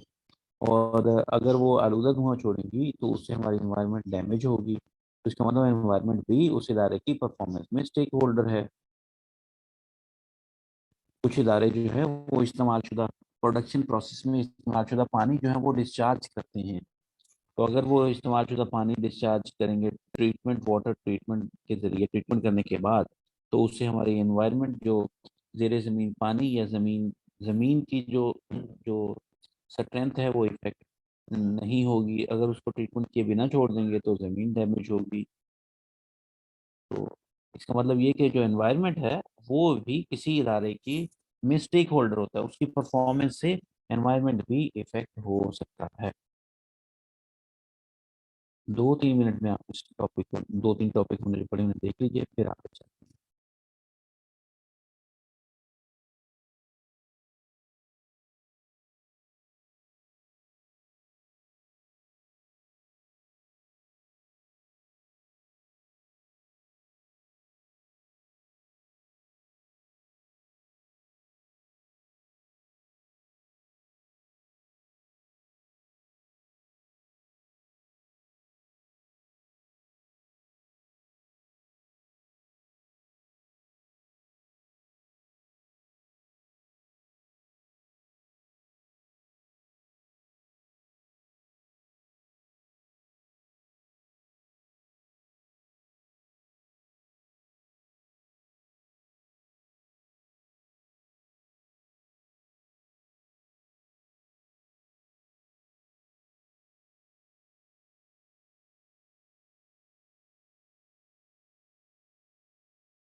जी students, any question up till here?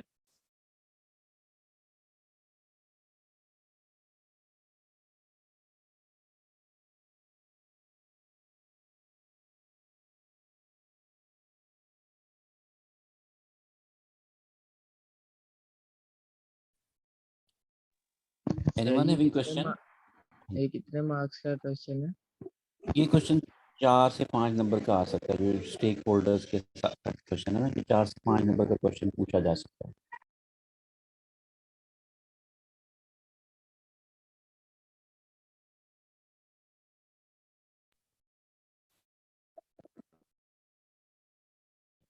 Any other question?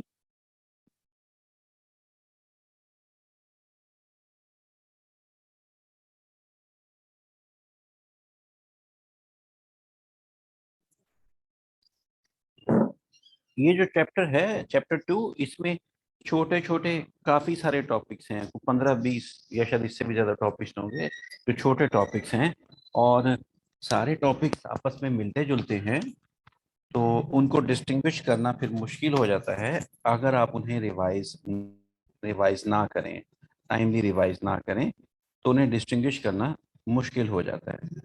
तो आप कोशिश कीजिएगा कि चैप्टर 1 को तो रिवाइज कर ही रहे, लेकिन चैप्टर 2 को साथ साथ रिवाइज करते जाएं। ये छोटे छोटे क्वेश्चन है, 2-2, 3-3, 5-5 नंबर के, काफी सारे क्वेश्चन है इस चैप्टर में। तो वो आपस में मिक्स अप होते हैं, मिलते जुलते हैं, मिलती जुलती इंफॉर्मेशन है, थोड़ा थोड़ा फर्क है। तो अगर हम उन्हें साथ साथ लेके नहीं चलते, तो by the end of the day इनमें सारी चीजें इकट्ठी हो चुकी होती हैं, खिचड़ी सी पक चुकी होती है, समझ नहीं आएगी आपको कि किस क्वेश्चन का आंसर कौन सा वाला है। सारी चीजें मिलती जुलती हैं, मिक्स अप होती जाएंगी। तो आप क्वेश्चन को क्लियरली डिस्टिंग्विश करिए, क्वेश्चंस लिखिए क्लियरली, उन्हें पढ़ें घर पे। और दूसरा ये कि अगले वीक से, नेक्स्ट वीक से इंशाल्लाह हम रिटन कम्युनिकेशन भी स्टार्ट कर देंगे। तो फिर ये थ्योरी के साथ साथ रिटन कम्युनिकेशन के भी कोई ना कोई टॉपिक्स आपको कवर करना हुआ करेंगे, टाइम ज़्यादा खर्च होगा। तो जो प्रीवियस कोर्स हो चुका अब तक का सारे का सारा, इसको आप लोग रिवाइज कर लें, इसको कवर कर लीजिए, आगे हमारी स्पीड भी ज़्यादा रहेगी, टॉपिक्स भी मिलते जुलते हैं, और हम रिटन कम्युनिकेशन भी साथ लेके चलेंगे। तो फिर जो है ना वो मैनेज करना सारी चीज़ों को मुश्किल हो जाएगा। ऑब्जेक्टिव हमारा पेपर पास करना है। जहाँ पे जो चीज़ पेपर में हर्डल होगी, दिक्कत क्रिएट करेगी, वो मैं आपको बताते जाऊंगा, बता रहा हूँ। This is what I can do. तो आपके बिहाफ पे उसे प्रिपेयर तो मुझे नहीं करना, मैं आपको गाइड कर सकता हूँ, तो मैं आपको गाइड कर रहा हूँ। इसको एग्जीक्यूट, इस पे अमल दरामद आपको खुद से करना है। सर कितने देर तक क्लासेस होंगे हमारी और पेपर कब है? एग्जाम शेड्यूल और रिटर्न वो की ये आ गई। एग्जाम तो नवंबर में होंगे, और क्लासेस हम अक्टूबर एंड तक लेके चलेंगे। तो we have 2 more months probably to finish the syllabus. It's a lengthy syllabus. तो चीज़ें सारी मिलती जुलती हैं, कम्युनिकेशन के हवाले से है। तो आप इसको शुरू दिन से साथ लेके चलें, पेंडिंग ना करिए इसको, काम को जो पढ़ लिया उसे याद करें, उसके नोट्स बनाएं, सबसे इम्पोर्टेंट है अपनी बुक के ऊपर नोट्स बनाएं। जो आपको समझ आ गया उसे उर्दू में, इंग्लिश में, जिस लैंग्वेज में लिखना चाहें लिख लें, उसी को पेपर के दिन याद करेंगे, आपका पेपर पास हो जाएगा। लेकिन अगर आप अपने नोट्स इस पे बुक पे नहीं बनाएंगे, तो जब पेपर वाले दिन आप बुक उठाएंगे ना, देखें 200-300 पेज है, आपको समझ ही नहीं आ रही कि किसको पढ़ना है, किसको छोड़ना है, क्या पढ़ना है, क्या छोड़ना है। आपके पास चीजें समराइज नहीं होंगी, चीजों को साथ साथ समराइज करते जाइए। Anyone having question? सर अगर हमें गूगल से वर्डिंग इजी लग रही है तो हम वहां से कर सकते हैं? जी कर सकते हैं। जहाँ पे मुझे लगता है कि हमें वर्ड्स चेंज नहीं करने चाहिए, वो उनको मैं की वर्ड्स के तौर पे आपको हाईलाइट करवा देता हूँ, मार्क करवा देता हूँ कि ये वर्ड्स तो यूं ही लिखने हैं, बाकी आप अपने अल्फाज में लिखिए। तो मैं अभी भी यही कह रहा हूँ आपको कि जब ये जो टॉपिक हमने आज डिस्कस कर लिए, इनकी डेफिनेशंस, इनकी थ्योरी, इनके कॉन्सेप्ट अपने अल्फाज में लिखिए आप, अपने अल्फाज में, अपनी लैंग्वेज में लिख लीजिए, उर्दू में लिखिए, लाजिम उर्दू में लिखिए। ठीक है, उसको फिर बाद में आपके जहन में बैठ जाएगा तो आप इंग्लिश में थैंक ट्रांसलेट यू कर सर। सकते हैं। तो आप गूगल से इसके इजी वर्ड ढूंढ सकते हैं, जहाँ पे वर्ड्स लॉक करने हैं, सेम वर्ड्स यूज करने हैं, वो मैं आपको मार्क करवाता जा रहा हूँ। बाकी सारा सिलेबस आप अपने अल्फाज में लिख सकते हैं। सर एक छोटी सी बात करनी थी आपसे। बोलिए। सर इसका पेपर ऑनलाइन दे सकते हैं हम अगर संडे बेस ना पॉसिबल हो तो? इसके बारे में मुझे आइडिया नहीं है। ये आपको ना बता सकेंगे जो हमारा एग्जाम डिपार्टमेंट है या जो कोऑर्डिनेशन ऑफिसेज हैं, वो एग्जैक्टली जी आपको सर। इसके बारे में बता पाएंगे। ठीक है sir, thank you. Anything else you guys want to ask? That's all for today. See you by the next week inshallah. Take care of yourself and Allah Hafiz.